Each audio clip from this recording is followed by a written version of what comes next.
Après 6 semaines de confinement, chacun s'est adapté aux nouvelles règles de vie.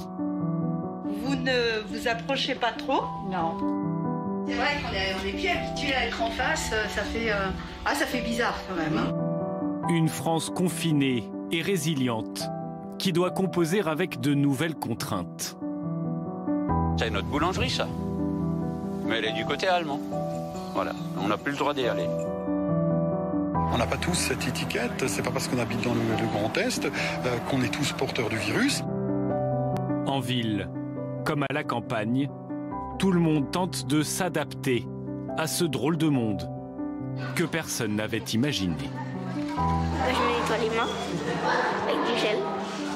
En fait, à l'école, on fait à peu près 10 ou 11 fois par jour. Il va falloir vivre avec et faire en sorte que tout se passe bien pour les petits comme pour les grands.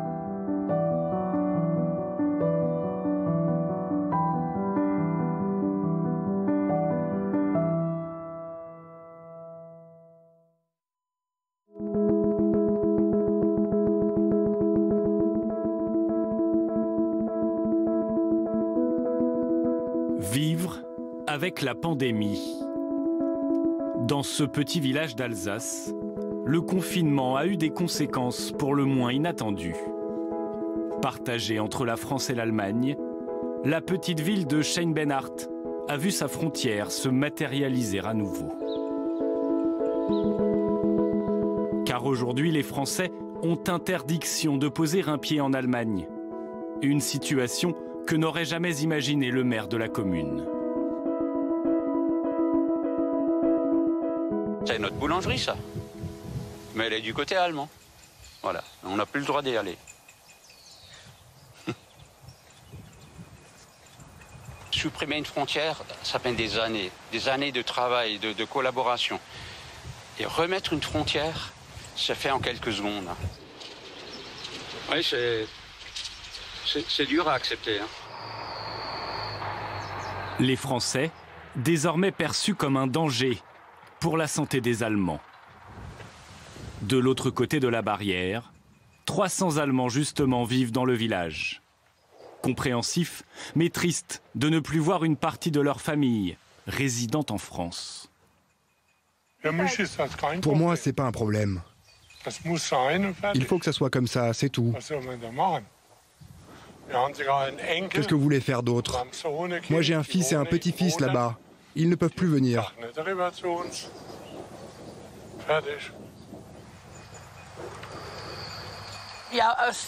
C'est important que ce soit comme ça, qu'on ne se contamine pas mutuellement. Pourquoi?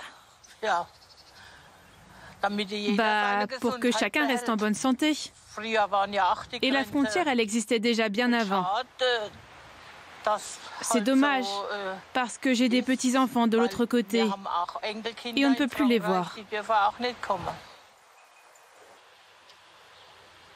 Côté français, nombreux sont ceux qui travaillent habituellement en Allemagne, comme Bertrand, consultant technique pour un constructeur automobile. Mais depuis le confinement, son entreprise a en partie fermé ses portes.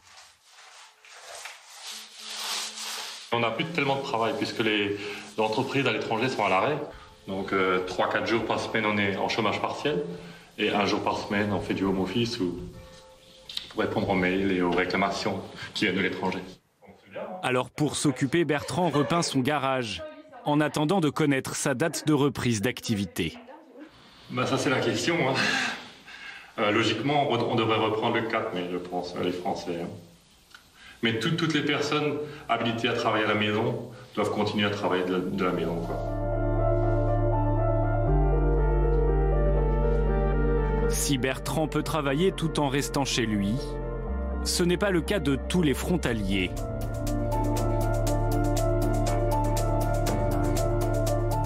Chaque jour, 40 000 Français passent la frontière pour travailler en Allemagne. Un trajet qu'ils doivent désormais justifier auprès de la douane allemande, sous peine de devoir faire demi-tour. C'est le papier, il faut s'identifier. il y a un papier avec le tampon du patron qui m'autorise donc et qui dit que je travaille en Allemagne. Une situation difficile à entendre pour certains frontaliers, lassés d'être considérés comme un danger pour les Allemands. Ils sont là avec leurs mitraillettes. Ils sont là à nous demander vous faites quoi, on a ça. Et tous les matins, on est obligé de le montrer, la carte d'identité, alors qu'on pourrait très bien le poser là, vous voyez. Et c'est ça qui est un peu pénible. On pourrait parler de discrimination, oui, parce qu'on a été placé en zone à risque. Et ouais, juste le fait qu'on n'ait plus le droit de faire les courses en Allemagne, c'est une sorte de discrimination. Donc, des tensions, à vrai dire, non, pas trop, mais une certaine amertume, on sort.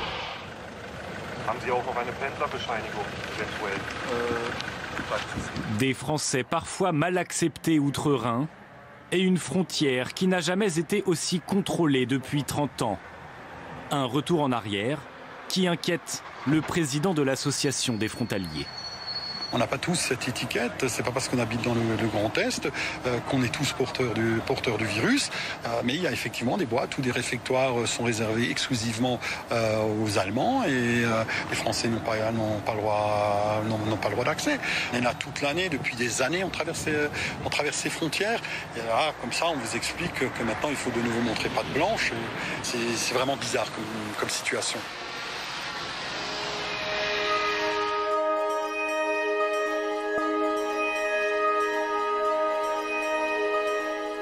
Loin des considérations politiques et douanières, à quelques kilomètres de là, le personnel soignant, lui, est toujours en première ligne.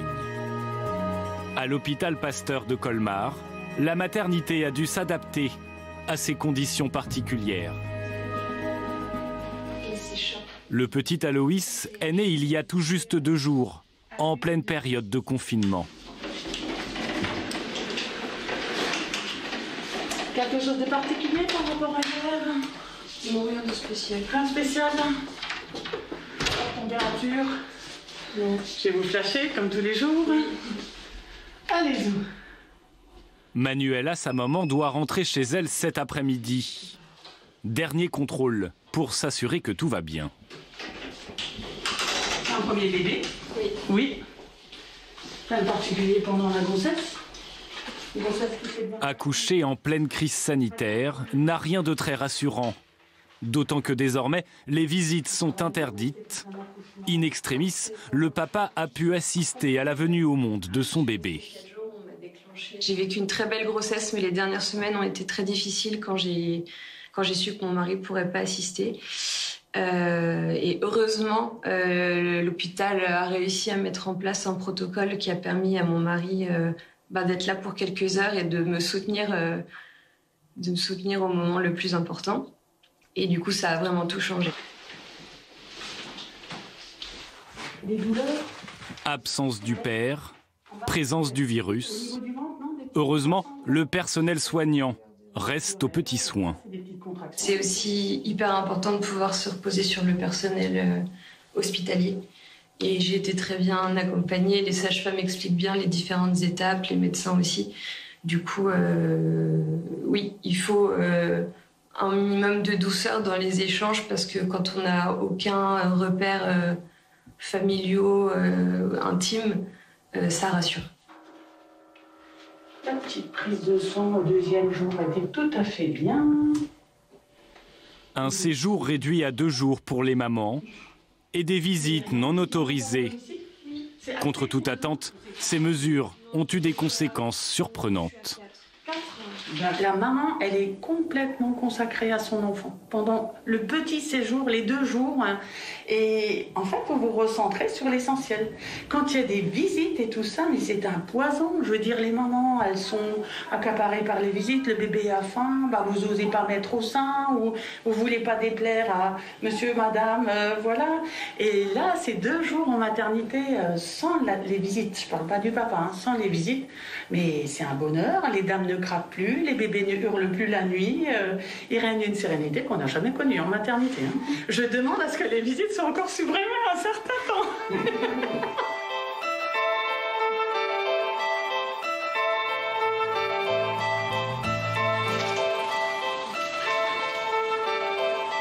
2 étages plus bas, une salle d'accouchement dédiée aux femmes atteintes du Covid a été spécialement aménagée depuis le début de la pandémie. Tout ce qui est plus traditionnel. Donc voilà, ce sont des salles de naissance équipées. On a juste rajouté la table de réanimation si on a besoin pour le bébé, pour ne pas avoir besoin de sortir, pareil, d'ouvrir trop les portes, de sortir avec ce bébé. Tout peut être fait dans cette salle ici. La prise en charge du bébé d'ailleurs se fait dans cette salle.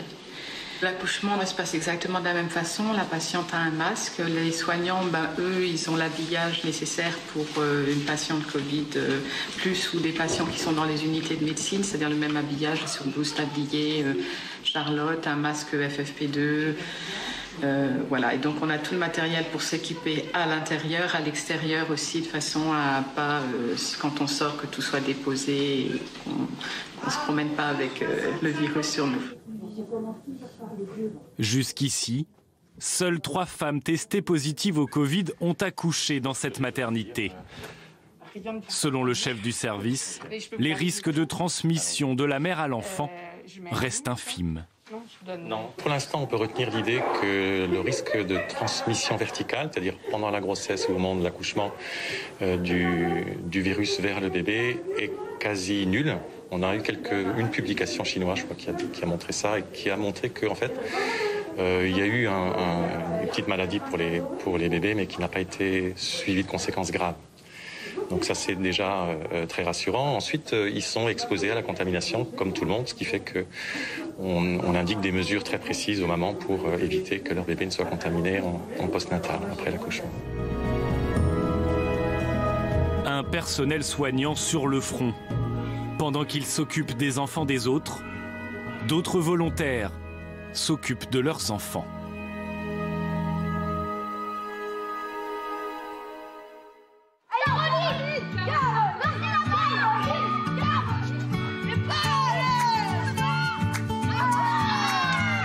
L'image peut paraître banale, mais en ces temps de confinement, voir des enfants jouer dans une cour d'école apparaît presque anachronique. Dans cet établissement des Hauts-de-Seine, des enseignants volontaires accueillent chaque jour, depuis le début de la crise, les enfants du personnel soignant. Il y a un peu tous les hôpitaux de la région parisienne qui sont représentés. Ils sont une trentaine cet après-midi et ça va de 3 à 14 ans. Voilà, donc il y a tous les âges. Ici, c'est quand même plus sympa parce qu'on est dehors et on ne s'enferme pas dans les maisons H24. Ma mère est radiologue. Le mardi à Ambroise-Paré et les autres jours à un institut de radiologie dans Paris. Et tu comprends ce qu'elle fait, ta maman, en ce moment ? Pas grand-chose. Parfois, elle parle avec mon père, mais je comprends aucun mot, quasiment. L'école accueille des enfants de toute la région pour permettre à leurs parents de continuer la lutte contre l'épidémie. Ici, une nouvelle discipline s'est invitée au programme, les gestes barrières. Allez, on va se laver les mains. Allez, on frotte. En fait, à l'école, on fait à peu près 10 ou 11 fois par jour. Prends ton savon. Ouais, ça c'est bien. Parfait. Ils comprennent et ils aiment bien et ils font bien les gestes. Je pense que les enseignants, avant de partir en confinement, leur avaient aussi bien expliqué, donc ils font vraiment bien les gestes.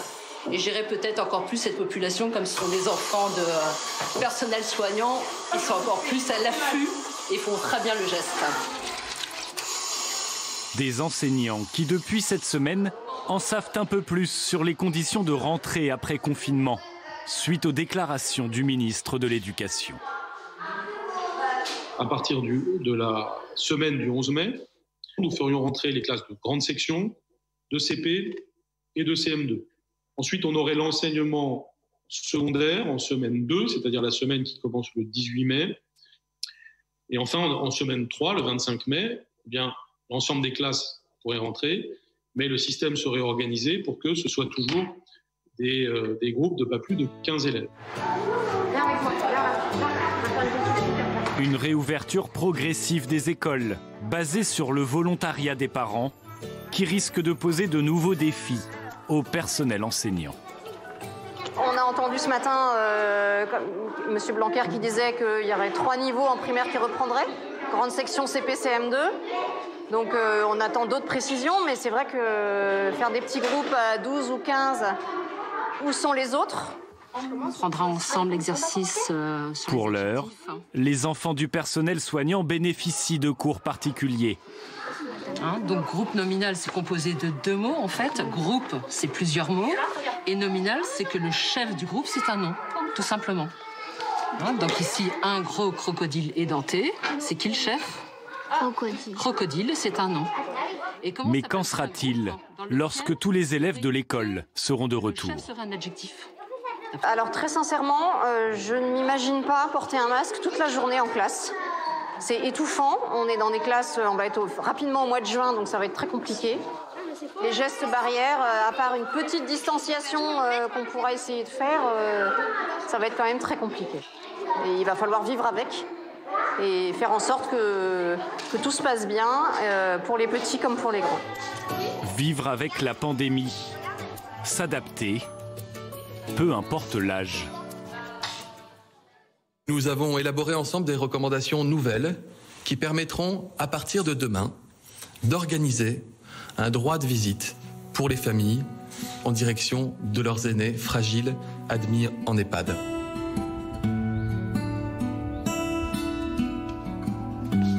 L'annonce était attendue avec impatience.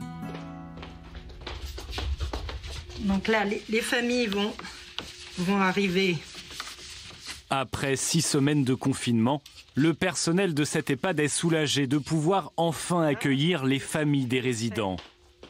Tout un protocole de sécurité a été mis en place à l'accueil. Chaque recoin de cette salle dédiée aux visites est minutieusement désinfecté. C'est tout ce qui est point de contact. Pas question de faire prendre le moindre risque aux résidents de l'EHPAD. Voilà, donc là nous avons du gel, encore des lingettes, le stylo, une boîte de masques, donc un résident avec un masque, la famille avec un masque, voilà. Il était temps de mettre en place ce système-là. On faisait des appels WhatsApp, des appels téléphoniques, mais c'était pas suffisant. Des retrouvailles un peu particulières, adaptées aux circonstances, où aucun contact physique ne sera permis entre les résidents et leurs visiteurs. Bonjour. Bonjour. Je suis ravie de vous accueillir. Moi aussi, hein. C'est que d'émotion. Depuis le premier. Mais oui. C'est vrai que ça fait plaisir. Alors, comme vous pouvez le voir, on a marqué le sol pour pouvoir bien délimiter le circuit pour pas tout contaminer. D'accord, puis moi j'ai pris un masque. Catherine Bellart est l'une des premières à rendre visite à sa mère Jacqueline, résidente de cette EHPAD. Voilà, vous pouvez... Donc, vous allez vous laver les mains.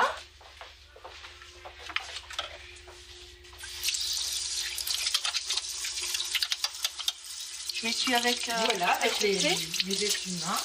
D'accord. La poubelle est derrière vous. Donc là, c'est le document à signer. Donc, alors, qui dit qu'on ne peut pas toucher, donc... bien sûr. Voilà, le parent. Il y a une prise de température à prendre. Après plusieurs étapes, la rencontre peut enfin avoir lieu. D'accord, pour appliquer le protocole. Madame... Bonjour, bonjour. Bonjour, bonjour. Entrez. Oh, je la connaissais pas avec son masque. Ah oui, oui. Oh, le masque. Oh, le masque. Donc, Madame Bellart, donc vous ne vous approchez pas trop. Non. La distance, c'est la largeur de la table. Vous vous installez. Voilà. Bonjour, madame. Ça va? Oui, ça fait plaisir. Je ne connaissais pas. Oh, bah moi non plus, parce qu'on n'a pas normalement quand t'es de là-haut. Comment ça va? Ça fait plaisir de te voir quand même, parce que ça fait un bout de temps. Je vais vous laisser, d'accord? Je suis pas loin. D'accord. Bah oui. Je vous en prie. Merci. Je vous fais confiance. Oui. Qu'est-ce que tu vas me raconter? Rien de spécial. Hein? Si on se voit aujourd'hui. Difficile parfois de trouver les mots après une si longue absence. Ah bon, on voit ma chambre d'ici. C'est vrai qu'on a du mal à se parler en fait. Parce que... oui, à se parler. On a perdu l'habitude de se parler ou de se parler de très loin. Oui, c'est vrai qu'on est plus habitué à être en face. Ça fait bizarre quand même. Hein. Ça fait bizarre. Tu touches pas ton masque. Tu ne touches pas ton masque. Ah bah, j'ai quelque chose. Un soulagement pour les familles, largement partagé par le personnel soignant de cette EHPAD. On voyait nos résidents en détresse et on savait la difficulté. On les accompagne au jour le jour, au quotidien, mais la relation à la famille, on ne pouvait pas pallier à ce manque.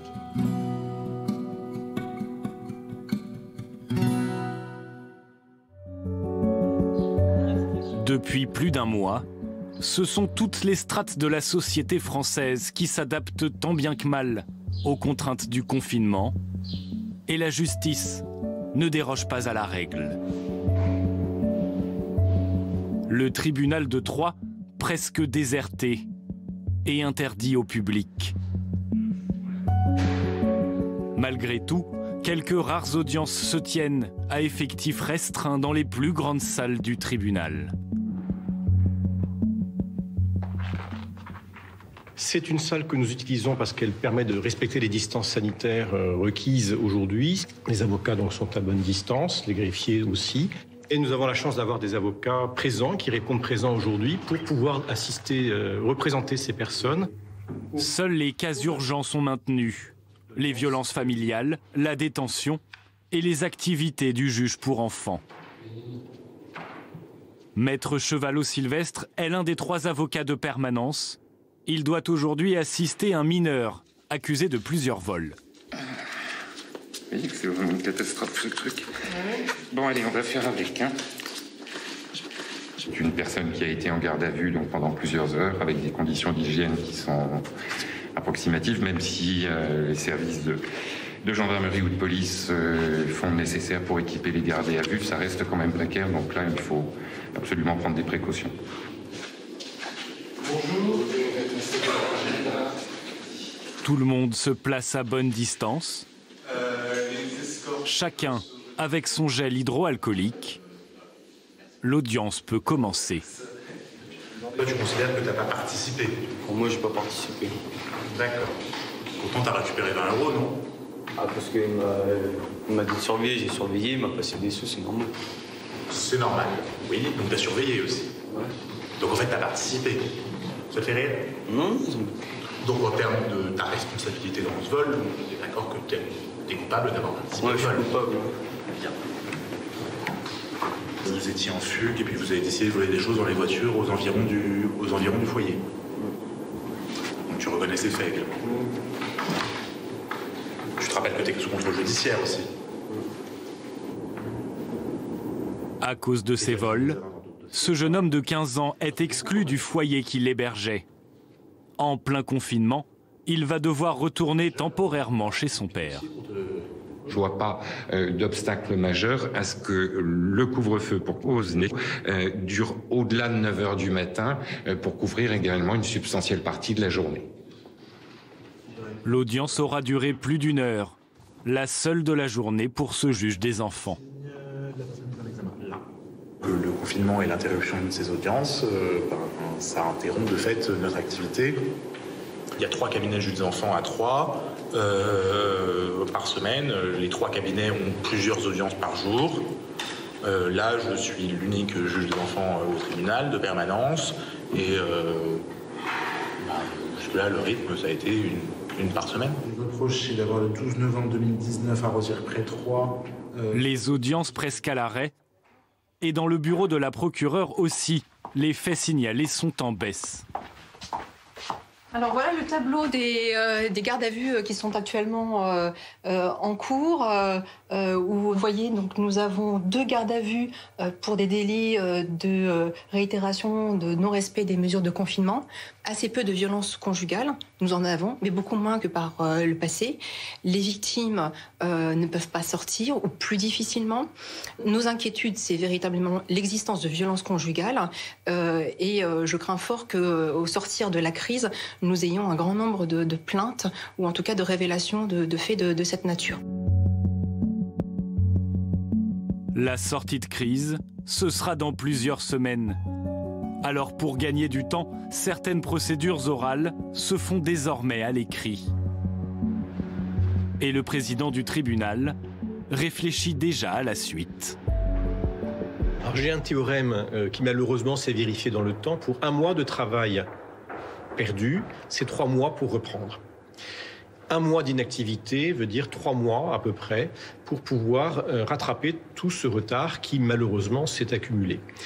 Lorsque le moment sera venu, nous verrons en concertation tribunal et avocat la manière dont nous pourrons reprendre cette activité dans l'intérêt des justiciables. Cela fait maintenant 40 jours que le pays tourne au ralenti. Une France qui, avec le temps, a appris à vivre avec cette pandémie. Il lui reste désormais moins de 20 jours à tenir pour amorcer la sortie du confinement.